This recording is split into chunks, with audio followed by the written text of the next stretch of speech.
Eu já vi algumas pessoas discutindo isso e eu gostaria de perguntar também para vocês. Já vi tanto gente da igreja quanto gente no meu trabalho, por exemplo, que ainda não são cristãos, mas eu vejo muita gente perguntando: isso tudo que está acontecendo e tudo mais, é o fim do mundo? É o fim dos tempos chegando já? Porque eu vi muita gente discutindo, gente falando que não, gente falando que sim, gente falando que Jesus vai voltar já mês que vem. Quem dera, quem dera. Extrapolando assim as coisas, que né? eles estejam certos. Bom, deixa eu começar agora, Biel, que você começou aquela hora. Aí você me complementa. Bom, eu sinceramente, isso, Davi, é uma coisa que cada um tem é uma fé muito peculiar e muito particular. Cada um vai ter o seu jeito de crença, a sua forma de crer. Eu não acredito que Jesus talvez volte semana que vem, né? Gostaria muito que isso acontecesse, mas não acredito. Mas eu creio sim que isso é um prelúdio do que está por vir, né? A Bíblia, lá em Mateus 24, em Lucas 21...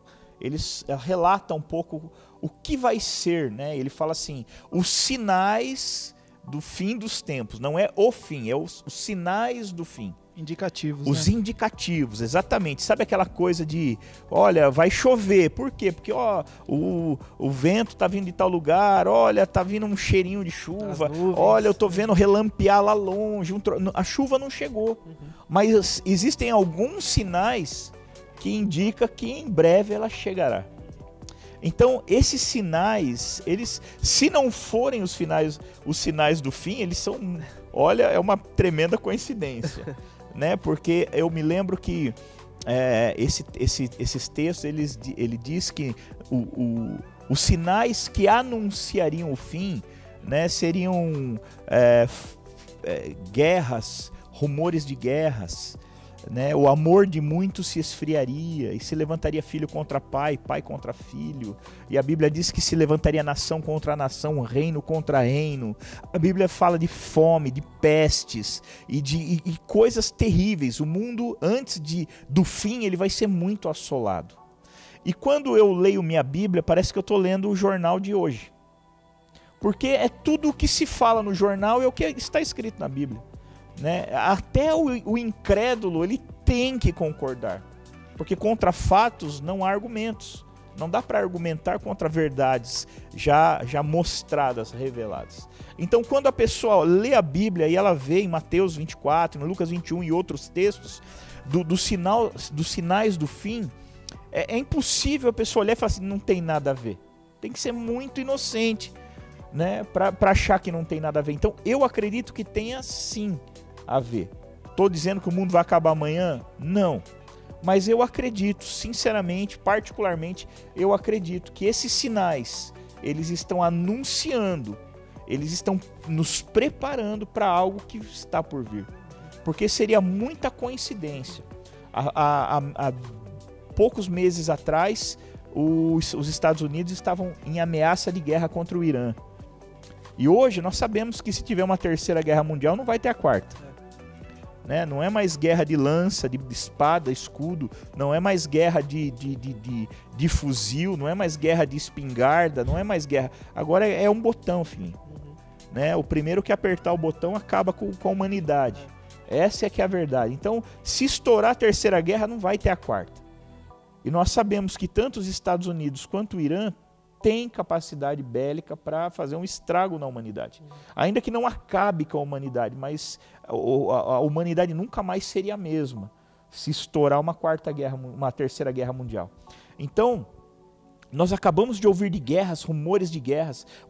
Existe uma tensão no mundo, né? A China, não sei o que, a Rússia. Parece que tá todo mundo preparado. Sabe, tá todo mundo preparado. É igual, era mais ou menos quando a gente ia pra escola, quando era moleque, e aí ia ter briga. Aí um levantava um espertinho e falava, quem fome, gospe aqui. Né? Já parece que o Trump já tá com a mão estendida, quem fome, gospe aqui. A qualquer momento pode estourar uma guerra, a qualquer momento pode acontecer. Aí nem acabou ainda, o povo morrendo de medo, será?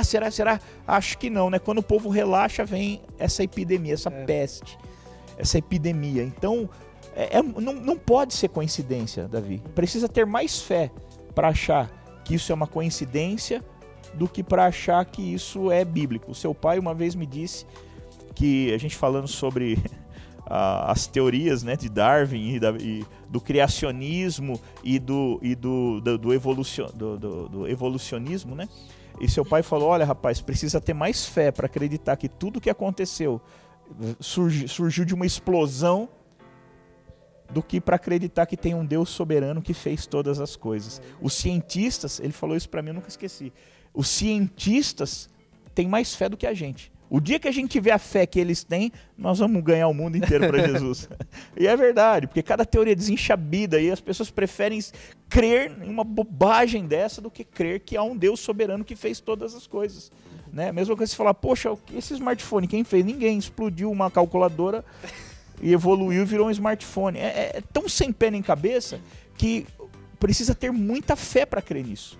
Né? Então eu creio sim que esses sinais são sinais, não é o fim dos tempos, mas são sinais, um prelúdio do fim dos tempos.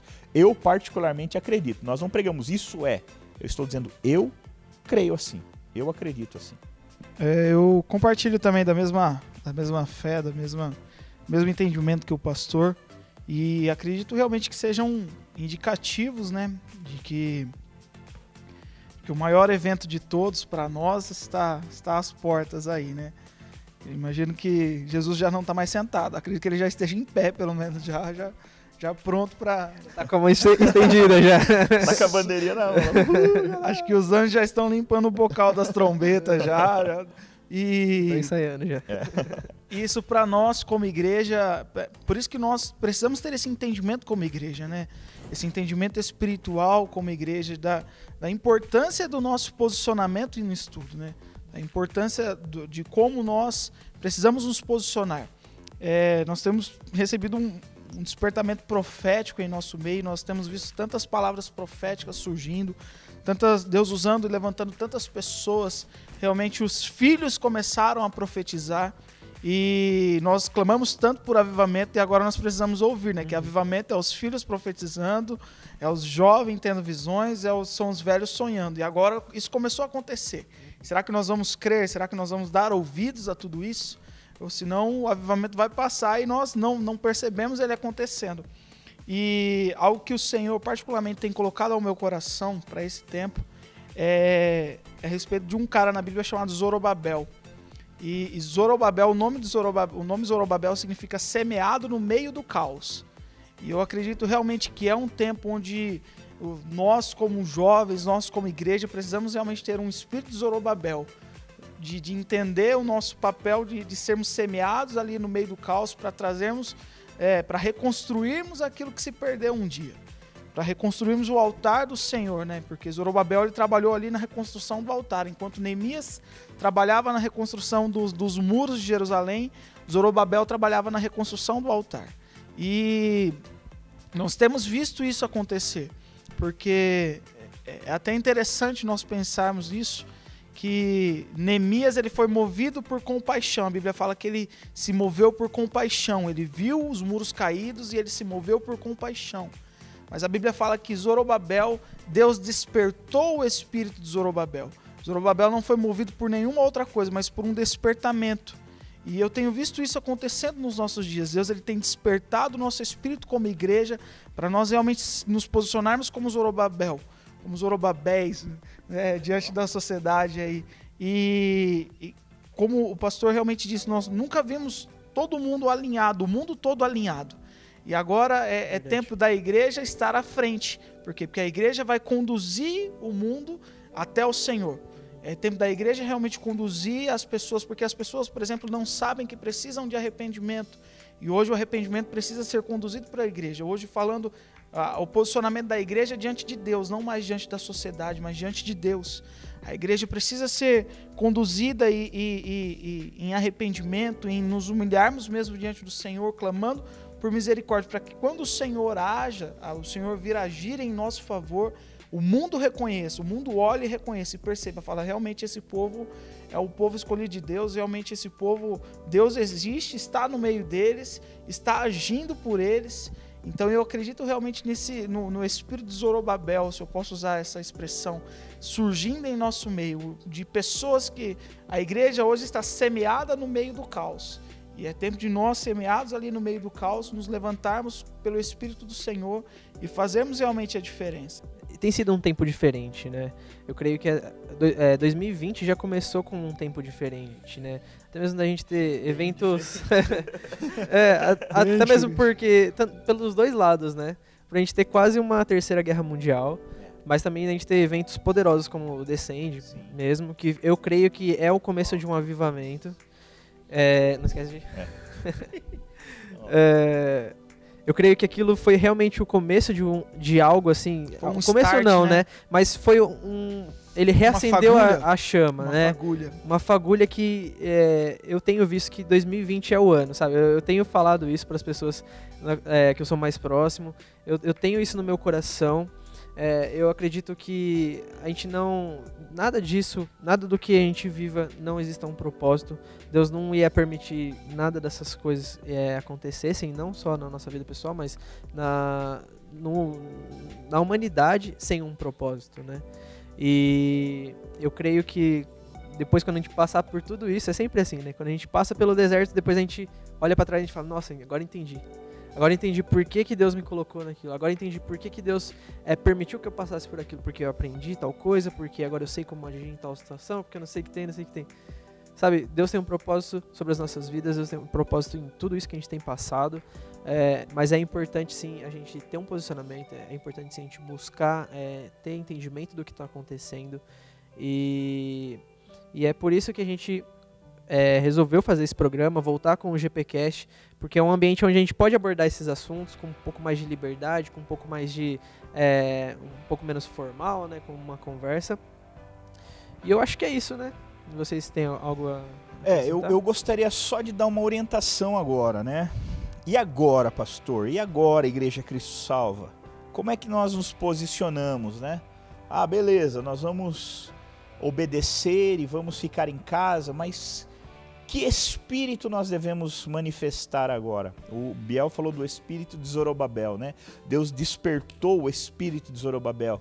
Deus despertou algo dentro de Zorobabel que o tornou diferente. Como Deus fazia isso com vários homens e mulheres de Deus durante a Bíblia, durante as histórias, né? Toda a vida da Bíblia. E como nós devemos viver a partir de agora, então? Com medo, acuados? Não, queridos. Nós não temos medo de nada. Mas, pastor, e se eu morrer? Se você tem convicção da tua salvação, então você tem que ansiar por isso. É lucro. É lucro. O apóstolo Paulo dizia assim, para mim o viver é Cristo. Viver para mim é Cristo, é servir a Deus. Viver para mim é ter vida com Cristo. Viver para mim é ter Cristo como centro da minha vida. E morrer é lucro, porque aí eu vou com Ele. Aí eu não vou mais ficar aqui falando dele. Eu não vou ficar aqui buscando manifestaçõezinhas. Se eu morrer, eu vou para lá e eu vou deitar no colo dele, eu vou beijar o pé dele, eu vou subir nas costas dele, eu vou andar de cavalinho nele. O cara, cada um aí vai a imaginação de cada um, né?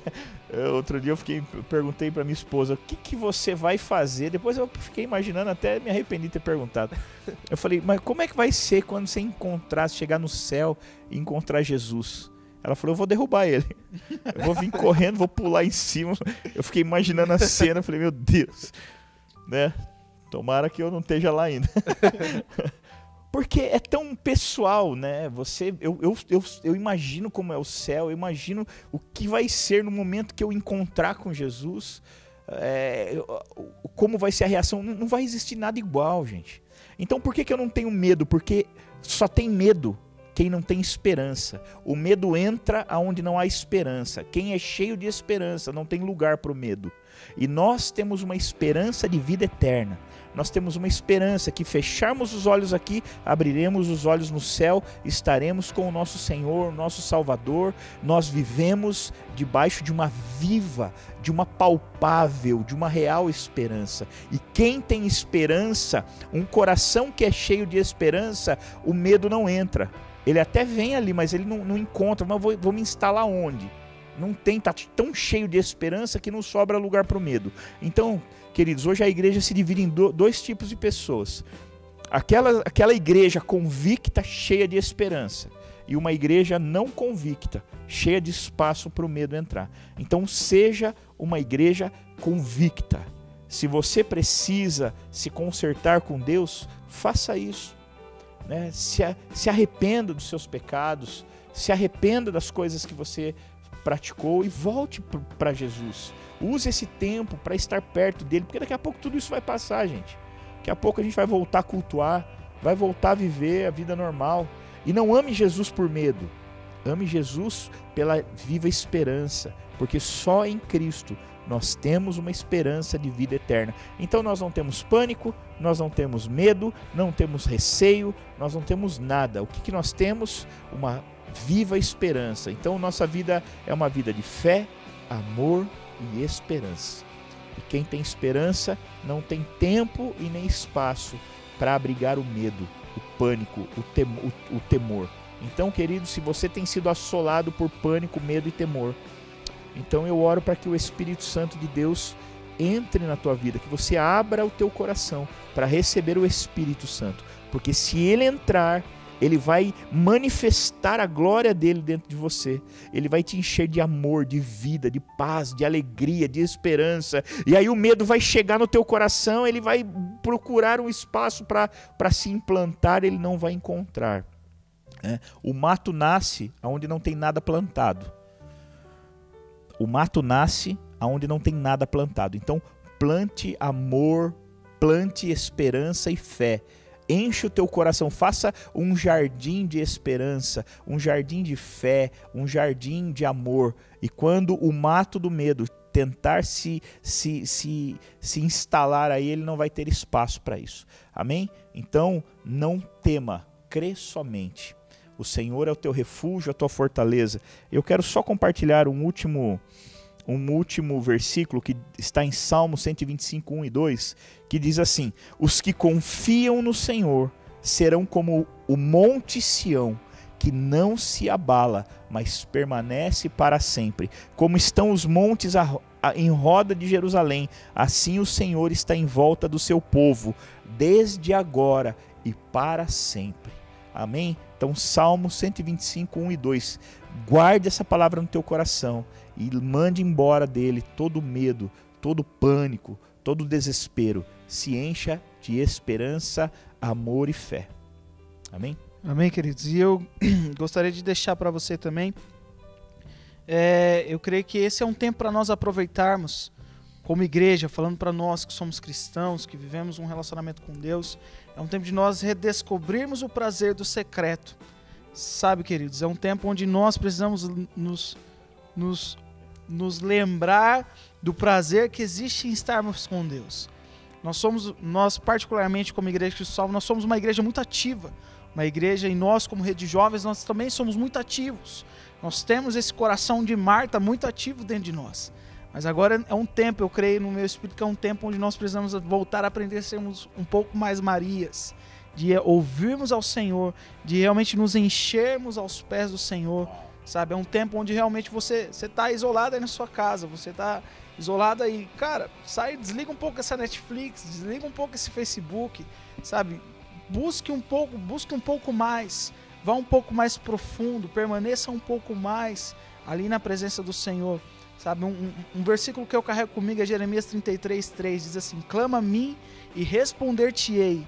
E aí ele põe uma vírgula ali e diz assim: e anunciar-te-ei coisas grandes e ocultas que você não sabe. Muitas vezes nós nos contentamos com as respostas de Deus. Nós clamamos e Deus nos responde. Mas existe uma vírgula ali que ele diz: se você permanecer um pouco mais, se você ficar um pouco mais na minha presença, eu vou começar a te contar coisas, vou começar a falar coisas além das respostas que você queria. Sabe, eu entendo que é um momento onde nós precisamos realmente aquietar o nosso coração aos pés do Senhor. Sabe, é um tempo onde nós realmente precisamos realmente parar um pouco de fazer. Parece que o fazer foi nos tomado para que nós voltemos a ser mais. E a Bíblia fala, queridos, que a criação aguarda a manifestação dos filhos de Deus. E manifestação não é nada mais do que trazer em público algo que já existe no secreto, sabe? Deus não quer manifestar as obras dele. Nós somos filhos de Deus para manifestar o caráter dele. É esse tipo de manifestação que a criação aguarda. Não é as obras de Jesus, mas é o caráter de Jesus. E o caráter de Jesus nós conseguimos num quarto, trancados com Ele, onde Ele nos molda, onde Ele trabalha em nós. Sabe, queridos? Muitos querem as obras de Jesus. Não é a manifestação das obras que a criação aguarda, mas é a manifestação do caráter.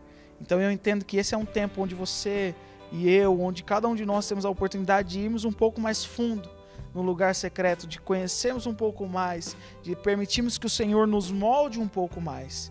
Então, incentivo você a tirar mais tempo com o Senhor, a mergulhar nas Escrituras, a mergulhar na palavra, a mergulhar no secreto, a viver experiências com o Espírito Santo, a se encher, para que no momento em que toda essa tempestade passar, a manifestação dos filhos de Deus realmente aconteça. Então, deixa o Senhor trabalhar na sua vida no secreto.